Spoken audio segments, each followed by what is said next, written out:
In this video, I am going to show you how to check your card details on Wise. If you reside in Europe, the UK, Australia, New Zealand, Singapore, etc., you have the option to access your card details through the app or website. Even if you haven't received your physical card yet, this enables you to utilize your card details for online transactions or with your mobile wallet prior to receiving your physical card. And here's how you can check your card details. To check your card details on the app, go to the app and navigate to the card section. Select Card Details. You may be prompted to enter your Wise password or use fingerprint or facial recognition to access your details.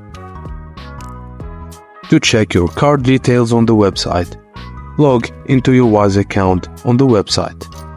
Select the Cards tab located on the left-hand side of the interface.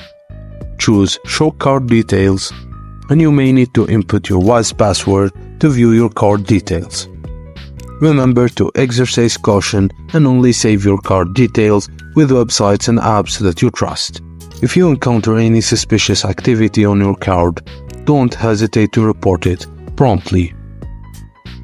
As simple as that. Thank you guys for watching, and please don't forget to like and subscribe for more.